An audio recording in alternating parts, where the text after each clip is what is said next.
Welcome to the February 18th, 2025 episode of the Energy Show. I'm Markham, energy journalist Markham Hislop, and I'm joined today by National Observer columnist and good friend Max Fawcett. Welcome to the show, Max. Glad to be here. Good to see you're healing up. Your face is looking better. I'm getting prettier by the day. What can I tell you? And who can say that at our age, right? Well, certainly not at my age.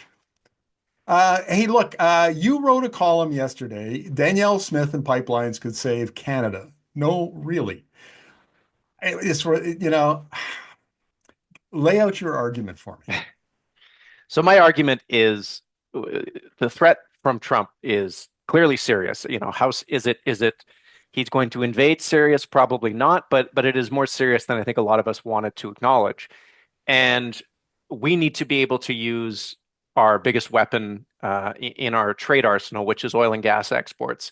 The Americans still very much depend on our oil exports. They cannot replace them, certainly not easily or quickly. And so, if we apply an export tax on our oil exports to bring it up to whatever the tariff is that Trump wants to put on everything else, we apply a lot of pain to him, to his voters, to people filling up their gas tanks and whatnot, and perhaps we can bring this stupidity to an end a little more quickly. The problem, of course, is that Danielle Smith, Premier of Alberta, has made it very clear she does not support an export tax on oil and gas exports under any circumstance.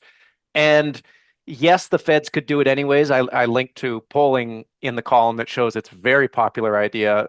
It's actually popular even in Alberta and Saskatchewan, which is a little surprising.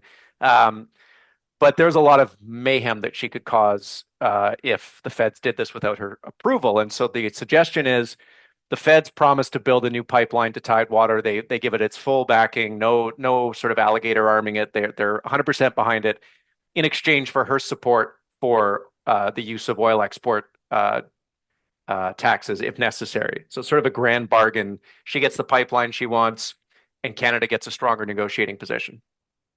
It's an elegant argument. I'll grant you that, but I don't agree with it, and I'll tell you why. Okay. First of all, Danielle Smith is a bad faith actor. She became premier in 2022, and she has done nothing but act in bad faith in her any kind of negotiation she's had with the federal government. You can't believe a word that comes out of her mouth, and we've seen. You can point to any number of examples. I mean, the renewables moratorium that was announced in 2023 and taken off in 2024. There was a big story about how the regulator had actually asked for it, and the regulator said, "No, we didn't ask for it." It's basically the premier's office. That's just one example, and Alberta's mired in an Alberta Health Services scandal at the moment that involves the premier not telling the truth. So I frankly just don't think that she can be negotiated with. You say you make the offer, which is, a perfectly reasonable premier would jump all over that, and she's going to say, "No, I want two pipelines." So you say, "I give you, okay, fine, I'll give you two pipelines." Then she's going to say, "Oh, by the way, you also have to take off the oil and gas emissions cap and the clean fuel regulations and the clean electricity regulations." And then you say, you give her all of that, and she'll find something. There's no end to it.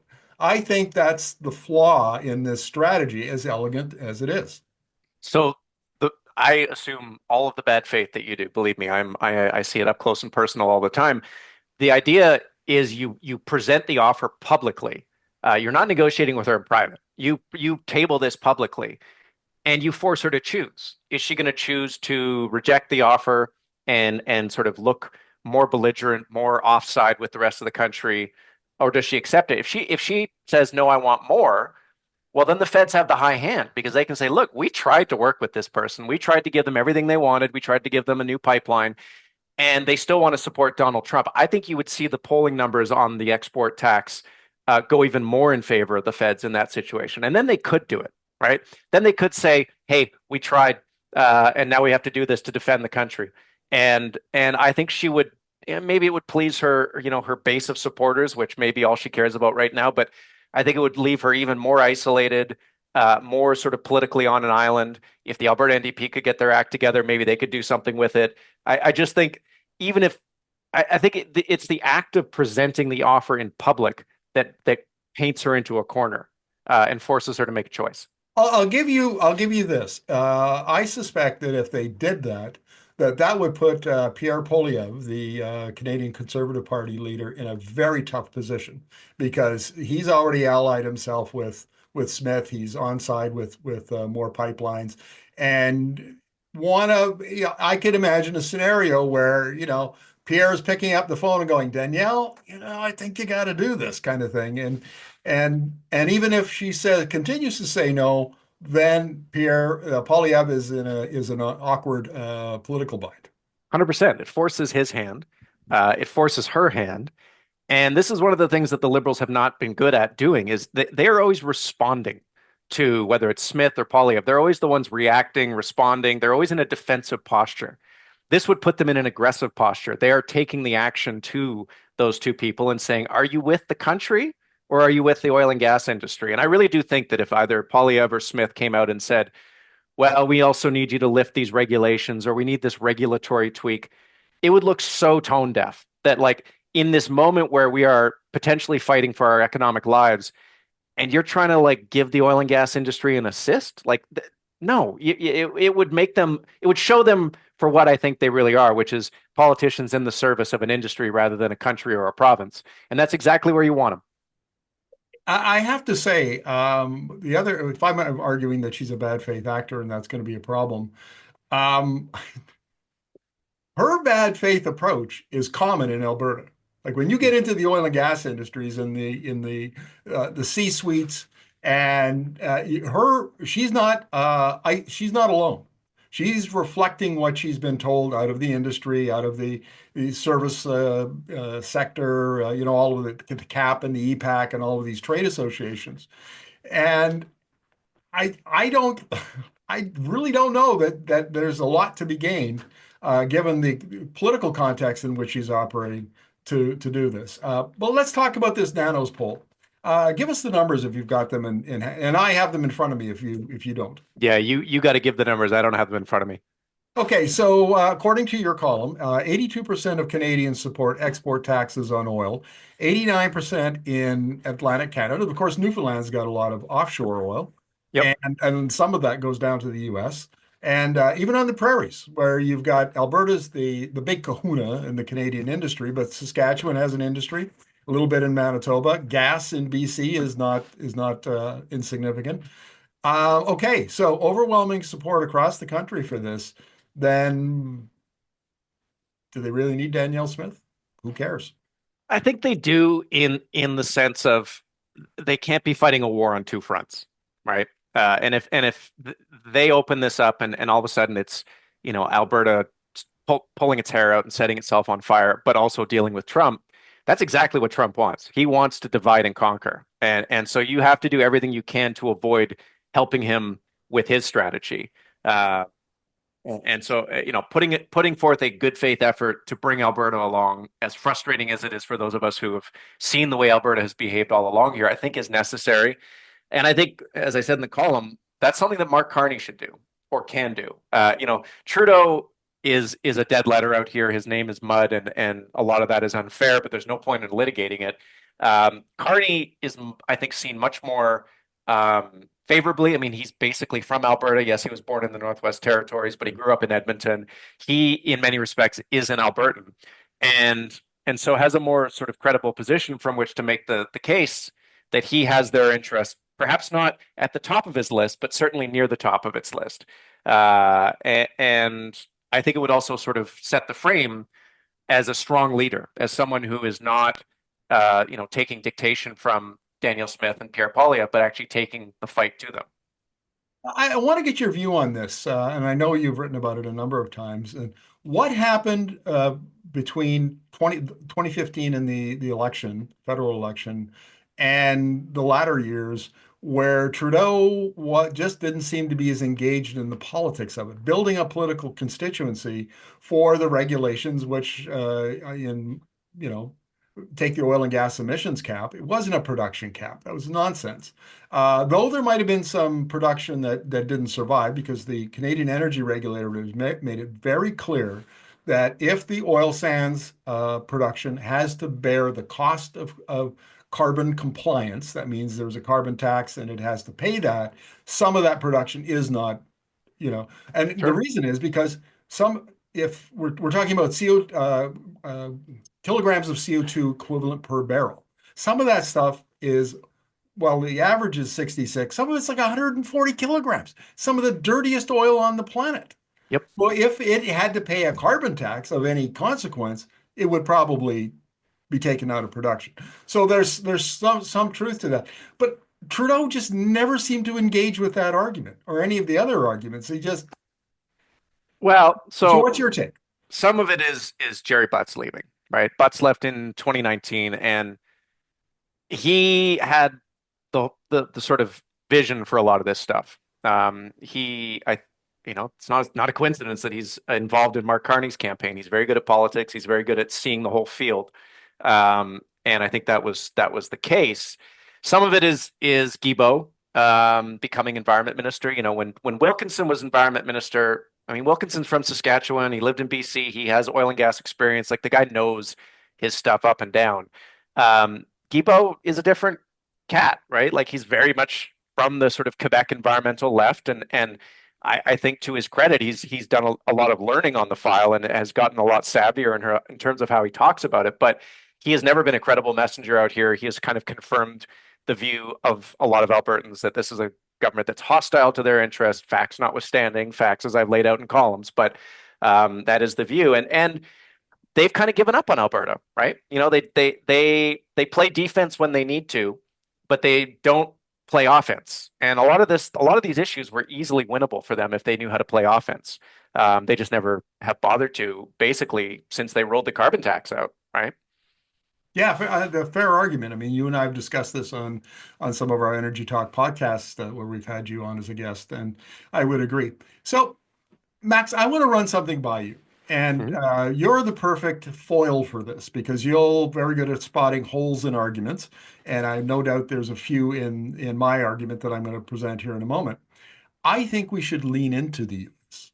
I think we've made a strategic miscalculation about who has the leverage here. And we've done a couple of energy shows where we've talked to experts, people like Dr. Chris Bataille, an energy economist, Kevin Byrne, another energy economist, and sketched out the market down in the U.S. and how the American refineries are dependent upon, well, there's 5.5 million barrels a day of refining capacity that uses heavy crude, like the stuff that comes out of Alberta. And they've spent $100 billion over the last 30, 40 years, according to Byrne, out kitting up their refineries to handle the heavy crude. The pipelines go north to south. They do not flow south to north. And so getting oil back to those refineries, you'd have to do it by rail. And I don't know if you could do the volumes that would be required, especially in the short term.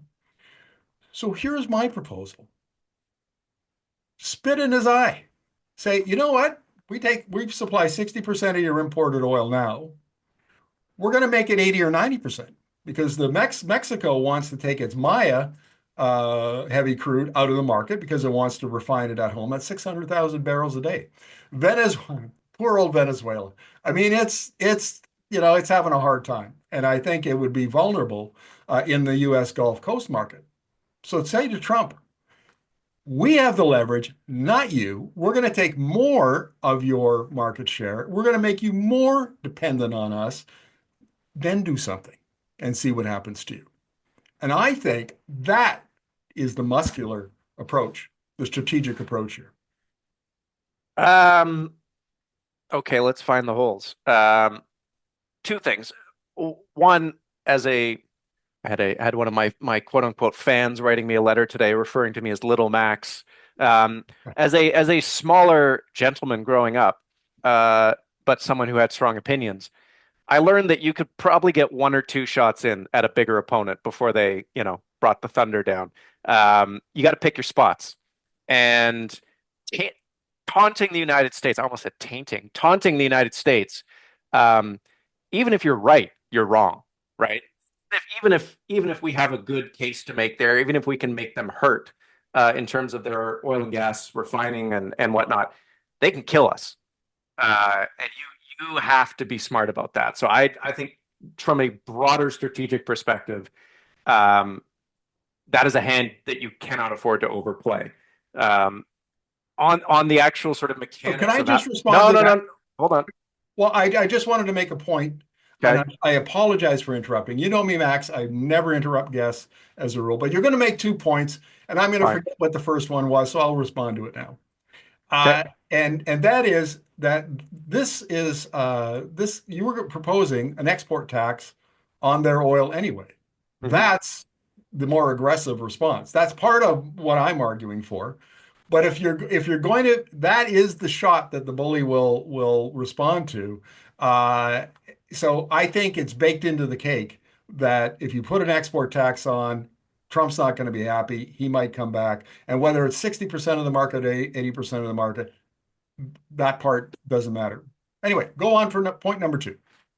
So point number two, and I love economists. So they're some of my favorite people in the world. But as we've seen with the carbon tax in Canada, they don't always see the political dimension, and they don't see the political dimension here.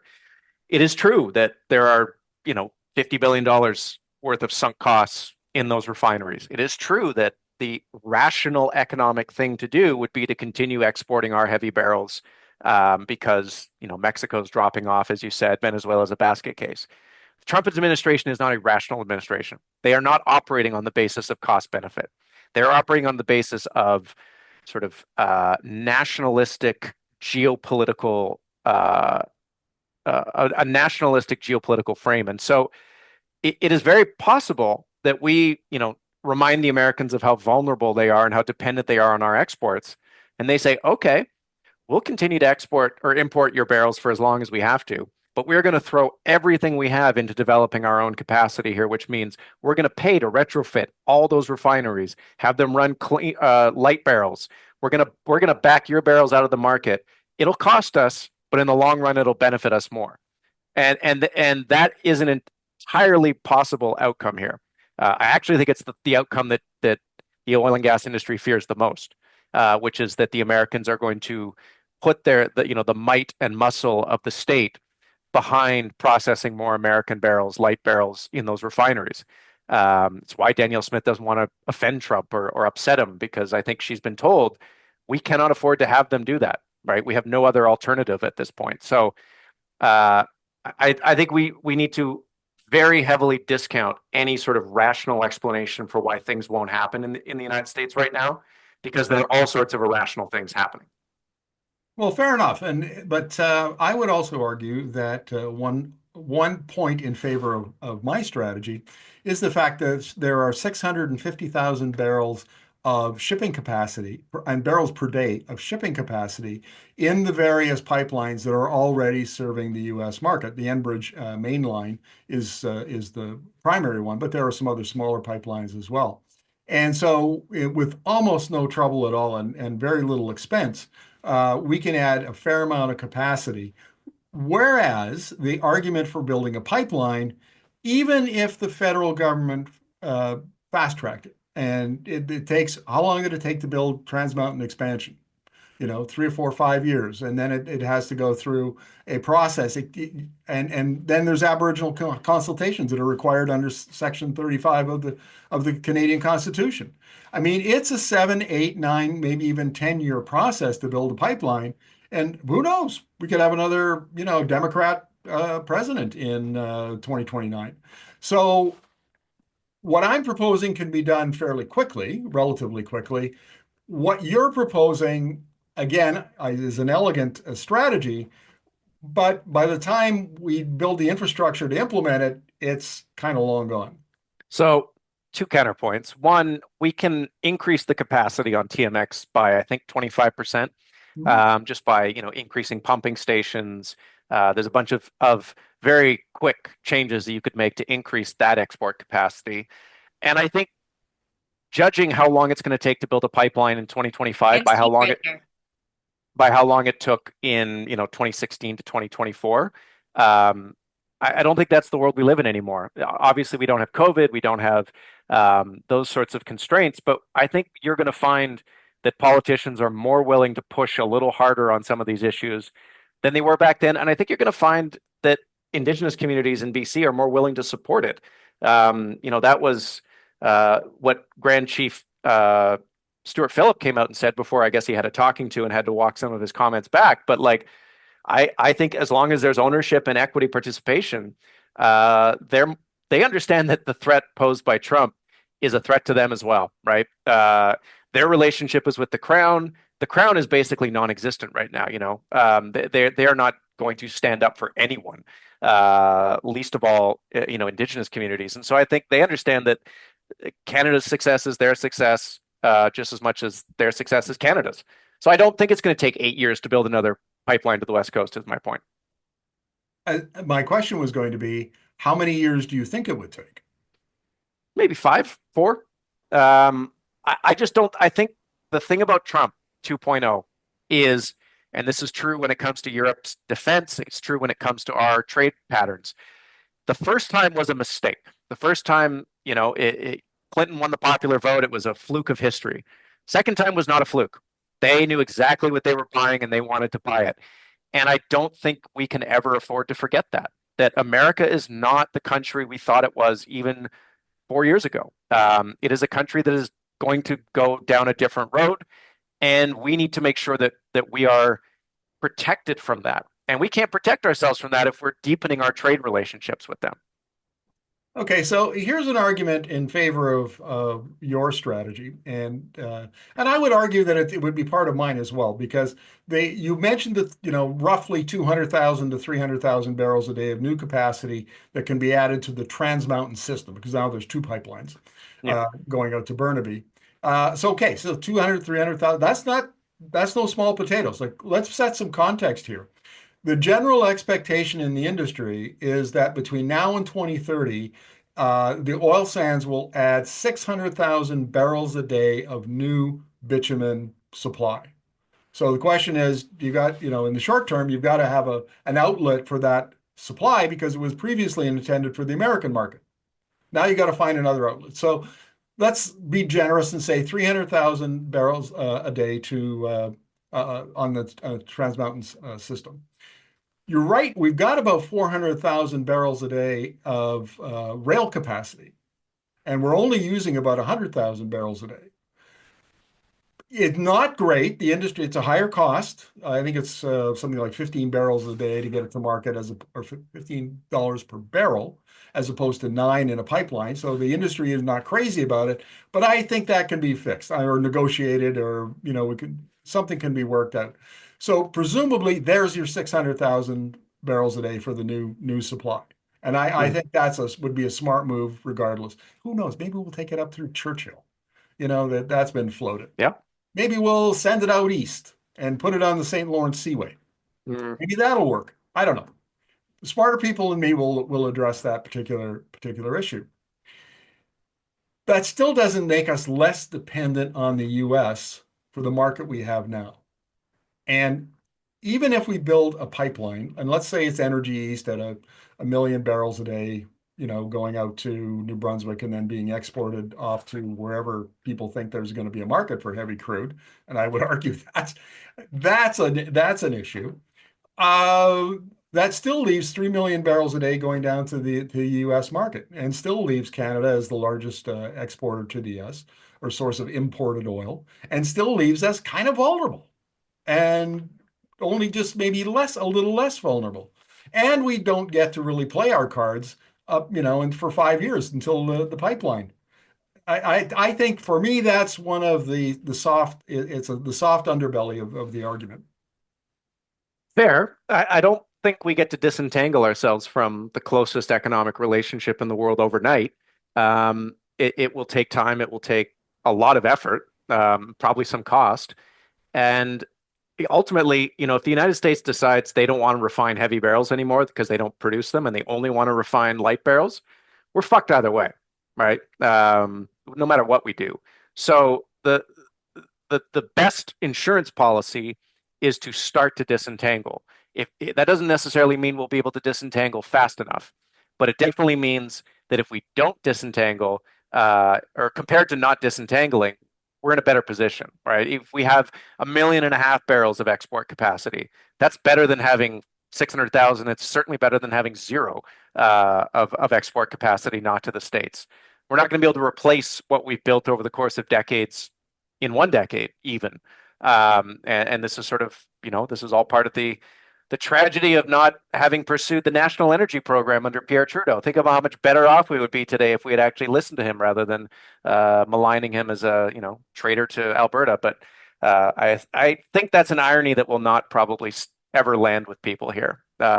Max, That I could hear heads exploding in Alberta all the way over here on the West Coast. Listen, he was right. He was right back then. The oil sands would be in a better place if they had left the national energy program alone.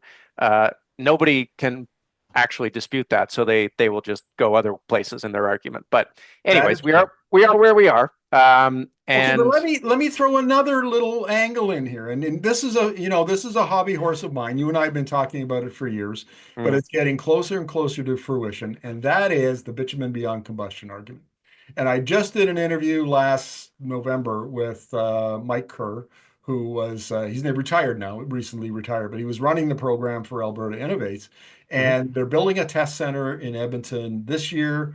They expect that next year they're going to have the commercial process ready. They're talking to manufacturers to come in. I mean, since you and I last talked about this, the project has been advanced. Now, your objection in the past has been that you can't, there isn't enough capacity. You couldn't create enough domestic demand to make a dent for in the industry's supply for quite a long time, if ever. mhm, And I'm not sure that's the case because basically you're only using 20% of the barrel, the asphaltenes, the really heavy bottom part of the barrel. So even if you had 4,000 or 3 point, whatever, 3 million barrels a day of heavy crude, it's actually only two because a million of that gets upgraded to synthetic crude. So we're really only talking two. 20% of that is 400,000 barrels. The Alberta Innovates thinks they can ramp up fairly quickly. Here's my point. You tell Trump, say, okay, look, we're not going to send it off to foreign markets because all we're going to do is displace, Saudi oil or Iran oil or something, and then it's going to come back around and get into the Gulf Coast and whatever. But if you take it out of the market and you make so there's a supply shortage, and it makes it more difficult and more costly, especially in the Midwest, right? 2.8 million barrels a day, 2.5 million barrels a day of demand of Alberta heavy crude. Just the announcement, I think, is a bit of a chill, bit of a threat. And, presumably we can follow through on it. I know you're I, going to discount that, but I wanted to throw that in there. I mean, I don't hate it. Um, I to the whole sort of bitumen beyond combustion theory, like if we're able to produce products that have a higher margin than what we get when we sell it to refineries, then we should absolutely be doing that, right? That's basic logic, basic economic logic. And if we can sort of basically put the value chain back here in Alberta rather than at refineries in the United States, that's a good thing. The problem is we don't have an ability to sell that message here, right? The conservatives will not touch it. Lougheed would have touched it. That would have been right up his alley. But of course, the current crop don't think in those terms, and the NDP has no sort of musculature to be able to tell an economic story. They don't like economic stories. They run away from them. They don't have people who are convincing in telling them. And so the party that could be creating this sort of grand vision for Alberta's long-term prosperity can't do it, right? And we're also in a moment where just the very idea of governments investing in industries in sort of productive capacity looks like it's probably on the way out, right? It's being attacked by Elon Musk. It's being attacked by Doge. It's certainly being attacked by the conservatives. They've gone after the battery plant deals very aggressively in Ontario and Quebec. So I'm just not sure that we have the intellectual ecosystem to build consensus for it. But I love the idea because like you say, it is a credible threat, but it's one that if the Americans call our bluff, we'll be okay, right? We'll make carbon fiber, we'll make all sorts of advanced materials here, and then we'll just sell those, and we don't need to put them in a pipeline. I guess my problem here is that this is sort of like nuclear fusion. It's always been like just around the corner. Like I was hearing about bitumen beyond combustion back when I worked with the Alberta government, and that was almost 10 years ago. Mhm. Um, and so I guess the thing that sort of nags at me is like if the economics are so obviously good, why hasn't it scaled? Why are we still in demonstration and pilot project stage? Why are we not, ramping up production capacity? Oh, Max, I have an answer for that, and I'm not going to give it to you in this show because it's very long and involved. But sometime this week, we're going to release a show that is bitumen beyond combustion from beginning to end, and we're going to Mm. have expert interviews, and we're going to have the modeling that Alberta Innovates has done, and we're going to talk about the timeline. So it's all coming, my friend. It's Okay. all coming. But I want to throw one more thing in, and you and I are in agreement on this, and Mm. that is we're likely to see peak oil demand by 2030, and it's not just the International Energy Agency. I've interviewed Bloomberg NEF and S&P Global and Rystad and on, and when you get outside of Canada, the consensus around peak oil demand by 2030 or sooner it's gathering force because thanks to China and Mhm. Southeast Asia. So that raises a factor. You build this pipeline, which comes into service at 2030, just in time for global oil demand to begin to decline and prices to fall and or soften. You yourself raised the issue in your column about what happens when the Saudis try to maximize the revenue from a declining resource. That argument's been around for a while, and you think it's going to happen. So I would argue building more, infrastructure that costs 20, 30, 40 billion dollars that could easily become a stranded asset and the taxpayer have to pick up the tab on it is kind of risky.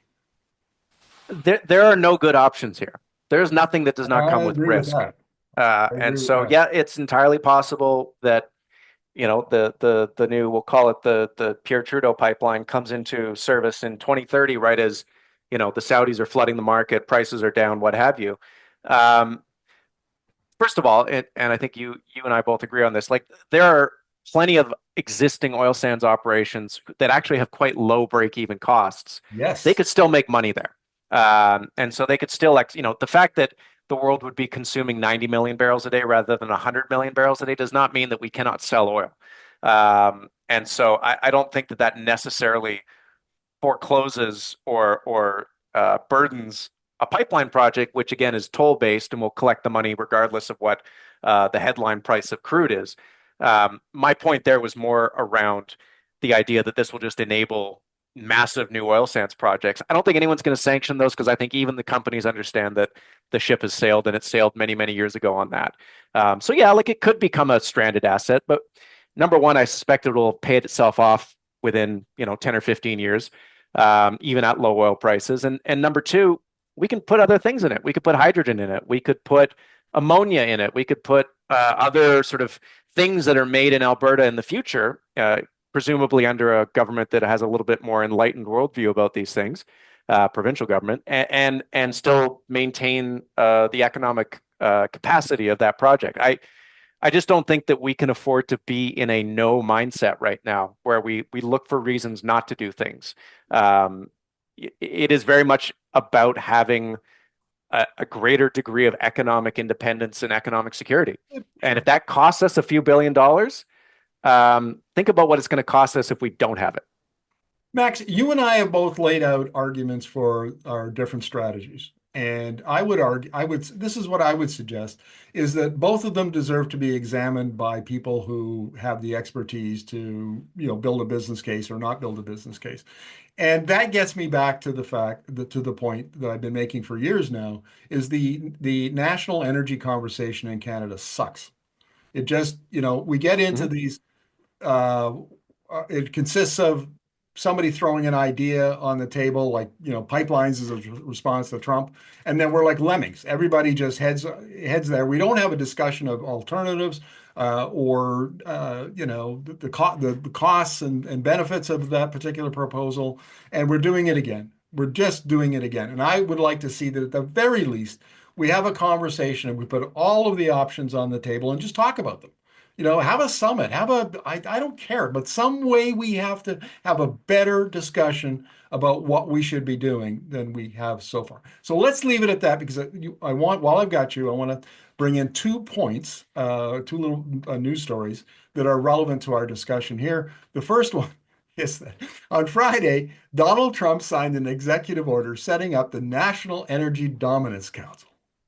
And it's supposed to prioritize fossil fuels.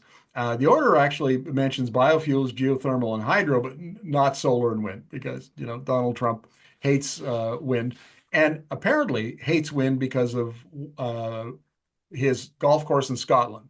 Has the golfers have to look at wind turbines? Oh my God, Max. Yeah, So God anyway, forbid. what do we make of that? Like how, I don't know. Energy dominance to me just seems like a slogan, like axe the tax. It means nothing. Yeah, it's performative stupidity, or stupid performativeness, whatever you want to call it. Like, No, no, no. Performative stupidity works for me, man. I mean, if they want to, they can pretend that they want to do energy dominance. Cool. It's just completely incoherent when you're taking one entire part of the energy ecosystem and the part that will dominate this century and saying we don't want to be dominant there, right? Like Texas is the biggest solar producer in North America.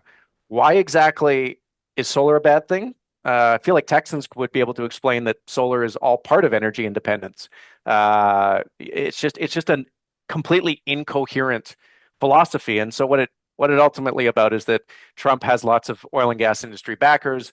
They want to do more oil and gas production.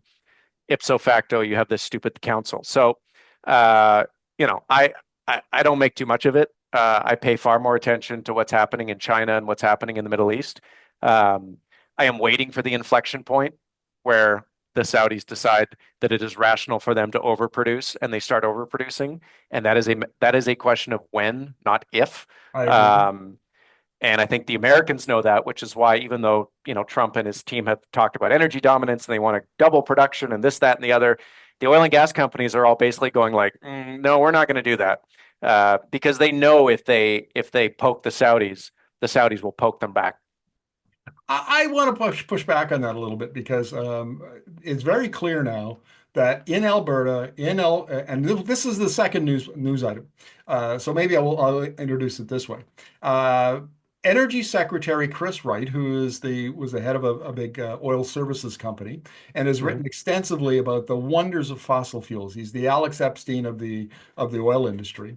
And he slammed national net zero goals yesterday in comments he made at a London conference.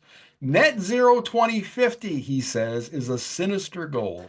It's a terrible goal. The aggressive pursuit of it, and you're sitting in a country that has aggressively pursued this goal, has not delivered any benefits. His job is to get out of the way of fossil fuel production because there are no replacements for hydrocarbons. So Chris Wright agrees with OPEC, which is modeled uh, oil demand actually growing from 103 million barrels a day today to 120 million barrels a day by 2050. So this would actually be the golden age of oil if OPEC is correct. And I think that fever dream is shared by a large part of the American industry, particularly the independents that are based out of West Texas. It's shared by most of the C-suites in Alberta. Uh, I'm not saying down in the middle management, there are lots of energy professionals that talk to us that don't share that. They get what's going on. And it's absolutely permeated through the senior levels of the Danielle Smith government, which only reinforces the idea of incoherent national energy strategy. And I think that that's Wright's comments were an example of that. They could have been made by Danielle Smith. They could have been made by any number of the CEOs. So between the Energy Dominance Council and Wright's public performances, I just expect a shit show. Oh, you'll get a shit show. I mean, I would suggest to anyone who believes this stuff, don't look at what the Saudis say. Look at what they do. Look at where Yeah. they're spending their money. Um, the Financial Times had a piece out recently saying that or showing that the Middle East is now the second fastest growing market for renewables in the world behind China. They are plowing all sorts of capital into building solar and storage down there because they can talk about the world going to 120 million or 125 million barrels per day of demand. They don't believe it. If they did, they wouldn't be spending their money that way. And at the end of the day, China is the driving force here. I mean, you know this. I feel like on some level, these energy professionals should know it, but um, China. It's funny because China. They used to love talking about China because China was the source of all demand growth for oil. Oh, China's going to keep us rich for many. No, sorry, because China does not like paying for energy imports. China does not want to have to buy oil. It wants to sell its own technology. And now that it has driven the cost of renewables down to, basically where it is competitive or better with existing fossil fuel, they're going to be using that to sell solar panels, wind turbines, whatever, EVs into India, into the developing world, into Africa. There is now a symbiotic relationship between their economic and security interests and the clean energy transition. And so, best o' luck with your fever dream of 125 million barrels per day because it is going to run headfirst into the brick wall known as reality. Well, you and I agree 100% on that. And just a couple of points to close out the show, Max. It's very clear. I made this criticism of Biden in last year, a year ago, when he brought in the 100% tariffs on Chinese electric vehicles, is all they're doing by closing the American border and the Canadian border and putting up more barriers around Europe to Chinese clean energy imports is they're funneling all that amazing, I mean, an incredible amount of manufacturing capacity that China has. They're funneling it toward the global south. And the Mhm. global south is the basis for oil growth in turn from OPEC's point of view. So Mhm. they're just it may work, may not work in the short term to help the domestic manufacturers, but in the long term, it's a strategic blunder. Is really I, they're seeding the global south. I mean, the last few years have been probably the greatest few years in China's history in terms of Yeah. American policy decisions clearing the way for their dominance, and not just their economic dominance, but their soft power dominance, their dominance in international relations. And look, I don't love this. Like China's not a Yeah. friendly country in a lot of respects, um, Unlike but Canada. but neither is the United States anymore. And that's sort of the dilemma that we find ourselves in is it's suddenly a pretty rough neighborhood that we find ourselves in. Um, but yeah, the way in which um, the global South responds to this issue, you still see people in Alberta, lots of people in the oil and gas industry who say, well, demand might be rolling over in China, but there's always all these growing countries and they're going to want to live the same lifestyles that we do. And it's like, yeah, they will. And it'll be powered by solar and wind. That's what it'll, and geothermal and other things. Those countries do not want to pay precious foreign currency reserves to buy oil and gas. They would much rather produce solar or produce wind. And guess what? They all happen to be located in very sunny parts of the world. So it's just the degree to which Alberta is not aware of what's happening out there and the price that it is going to extract, it just depresses me as an Albertan because I want us to respond intelligently to the opportunities and threats that are out there, and we're not doing it. Good luck. And I'm afraid that the fever dream, the delusions that Alberta shares, are affecting approaches to energy in the nation's capital. I think the Liberals have been way too much influenced by Alberta and the industry, which lobbies extensively on the Hill. So, yeah, I would agree with you on that. Okay, well, let's wrap this up. Max, thank you very much for this. Always enjoy having you on here. We'll have a cup of coffee or a glass of wine when I get back to Calgary. I'm looking forward to it. Thank you for being. Sounds good. Thanks for the opportunity.